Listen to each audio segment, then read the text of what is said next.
Ahora, bueno, escuchándote en un mundo en guerra, claramente, con muchas repercusiones, el bombardeo de Irán a las centrales militares de Estados Unidos en Qatar, vamos a hablar de eso, la expresión de Putin, que si te parece lo escuchamos, porque cómo va a entrometerse si es que lo hace finalmente Rusia en el conflicto. ¿Te parece? ¿Lo compartimos? Sí, claro, claro. A ver. Неспровоцированная абсолютно агрессия против Ирана не имеет под собой никаких оснований и никаких оправданий. Bueno, ahí vemos, ¿no? A su vez hay una declaración de Putin en donde señala estar a favor de Israel, del Estado de Israel, es decir, no está en contra, porque además dice claramente los kibutzim nacieron en la Unión Soviética, ¿no? Claro, bueno, ahí es interesante, ¿no? Recién lo hablábamos con los analistas, la relación entre Putin y Netanyahu era buena, la relación entre Rusia e Israel, producto de varias cuestiones. Una es esta que vos marcás, ¿no? La enorme cantidad de judíos rusos que fueron a Israel, tiene una enorme población de rusos israelíes hoy, que bueno, pero que de alguna manera se fue deteriorando después de la invasión rusa a Ucrania, ¿no? El vínculo con Israel en función de que también Irán le proveyó a Rusia drones con los que atacó militarmente Ucrania. Pero es muy complejo, ¿viste? Es un entramado realmente geopolítico de una complejidad enorme, enorme. Absolutamente. Y Qatar, que bueno, para muchos siempre fue colaboracionista con Irán, es el país más rico del mundo per cápita, ¿no? Ahora toma una decisión de darle la espalda. Claro, nadie quiere acompañar a Irán o solamente los proiraníes, los hutíes, ¿no? Lo que es Yemen y algunos aliados que le van quedando muy pocos porque claramente Irán está perdiendo esta guerra, sobre todo el programa nuclear que, de acuerdo a la información que incluso el propio Grossi, el argentino de la energía atómica del mundo, había señalado que estaban con el uranio al 60%, con una cantidad enorme para producir bombas atómicas, con un riesgo que ya le había sido advertido por el mundo, con la amenaza especialmente de querer destruir a Israel o eliminarla de la faz de la tierra, y con todo esto creo que a Occidente también, porque bueno, el gobierno teocrático, ¿no?, del régimen iraní ya había impactado en distintos lugares, entre ellos el nuestro, así que me parece que esta guerra tiene impacto mundial. Sí, sí, bueno, y después toda la complejidad económica, ¿no?, que trae, vinculada con el tema del petróleo.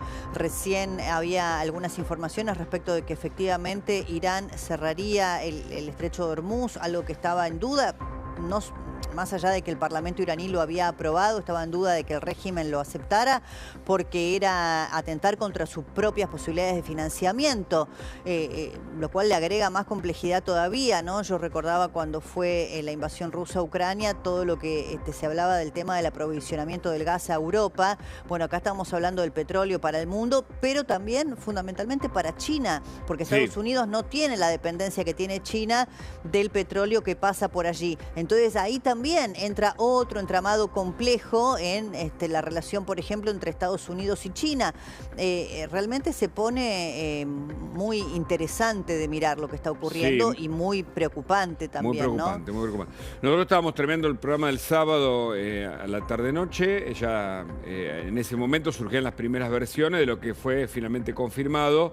Y el primero que se expresó fue el primer ministro israelí, Netanyahu, que había puesto en marcha ya semanas atrás, recordemos, ¿no?, León Ascendente, la operación para contraatacar a los proxies de Irán, Hamas, Hezbollah, y luego las bases nucleares o el programa nuclear iraní. Y luego lo que pasó finalmente con los B-2, las 25 aeronaves que puso en marcha Estados Unidos, que también atacó vía submarinos y con unas embarcaciones, una segunda planta iraní, porque los B-2, que cada uno porta estos misiles especiales, estas bombas que pesan muchísimo, miden 6 metros. Sí, las famosas bombas MOP, ¿no? Las que pueden penetrar los búnkeres. ¿No? Bueno, portan cada uno de los B-2 dos bombas, es decir, que finalmente no lanzó 14 sobre una planta, sino solamente 12. Parece que eso bastó para su destrucción, sin repercusiones ambientales. Esto es lo que surge del análisis de los Estados Unidos. Pero bueno, Trump, que puso un señuelo no solo lanzando aeronaves al Pacífico para distraer a las fuerzas iraníes, sino además porque dijo que se iba a tomar 2 semanas y el plan estaba armado de la mano de Netanyahu para atacar lo que para muchos era un peligro mundial. Así que, bueno, si te parece repasamos lo que dijo Netanyahu porque es interesante ver hasta dónde llegamos al día de hoy y ver lo que puede pasar a continuación. A ver. Claro. Congratulations, President Trump. Your bold decision to target Iran's nuclear facilities with the awesome and righteous might of the United States will change history. It has done what no other country on earth could do. History will record that President Trump acted to deny the world's most dangerous regime the world's most dangerous weapons. His leadership today has created a pivot of history that can help lead the Middle East and beyond to a future of prosperity and peace. President Trump and I often say, peace through strength. First comes strength, then comes peace. President Trump, I thank you. The people of Israel thank you. The forces of civilization thank you. Entonces, a martillo de medianoche, el ataque de los Estados Unidos. Primero la fuerza, después la paz. Y ahora Trump acaba de postear esto. Fíjate, Débora, mirá. Justamente a propósito, felicitaciones mundo, es tiempo de paz. Esto posteó el presidente norteamericano, dando cuenta de lo que es un plan organizado con Israel y los aliados, ¿no? En contra del peligro atómico y nuclear que significaba la amenaza bueno, las iraní. primeras informaciones, si bien todavía no se pudo hacer un relevamiento exhaustivo, satelital, de los daños ocasionados por estos ataques, fundamentalmente a las plantas de enriquecimiento de uranio, ¿no? Las de Fordo, las de Natanz, pero se presume que ha quedado prácticamente devastado el poderío nuclear de Irán. La gran pregunta es si podría haber o no un cambio de régimen, ¿no? Que es todo lo que el mundo occidental mira respecto de lo que pasa en Irán, de la gran oposición interna también que tiene, y respecto de lo que está pasando en Israel. También es interesante ver un poco cómo se ha cambiado el eje a partir de este ataque que lanzó Israel contra Irán y la respuesta de Irán hacia Israel, que respecto de la opinión pública, ¿no? Y del gobierno de Netanyahu, que hay sectores que lo resisten. En el tema Irán hay consenso prácticamente unánime, ¿no? Sí, de la ciudadanía israelí respecto de la necesidad de terminar con este régimen que no solamente busca la destrucción del Estado de Israel, sino que ha alimentado y ha financiado a grupos terroristas como Hamas y Hezbollah, ¿no? En todo el mundo. Recordemos que nosotros tuvimos los atentados de la AMI, de la Embajada de Israel, por Hezbollah, como parte del régimen iraní. En ese acuerdo increíble, insólito, que todavía se sigue sospechando y que hubiera juicio oral con Irán para el encubrimiento de autoridades israelíes vinculadas con los atentados en la Argentina, en donde se solapa o se pensaba que había una intención, como pasa con Bolivia y con Venezuela, de una colaboración de tipo nuclear, ¿no? De uranio, de todo lo que finalmente desarrolló Irán, también en países vecinos, y que significan un peligro, además de los proxies y de los terroristas, que pueden ser organizaciones como Hezbollah plantadas aquí cerca, o lobos solitarios que pueden estar actuando en todo el mundo, porque el sistema de comunicaciones permite alimentar ese tipo de ejecuciones que eventualmente siguen las inteligencias del mundo, porque son realmente muy peligrosos. Con lo cual la Argentina no está exenta y nunca lo estuvo, mucho menos cuando sos colaboracionista de organizaciones terroristas. Bueno,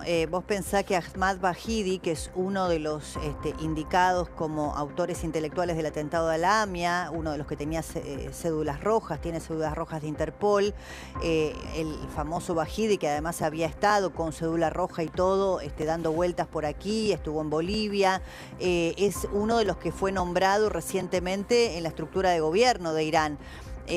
De modo que para nosotros los argentinos es un tema que miramos con cierto nivel de conocimiento. Ahora, si cae el régimen, cosa que no sabemos, porque muchas veces desde Occidente miramos estos procesos con esa expectativa, cuando fue el movimiento de resistencia del Plaza Tahrir, pensamos lo mismo y no ocurrió, pero si cayera el régimen, hay que ver cómo subsisten, por ejemplo, no sé, Venezuela y Maduro.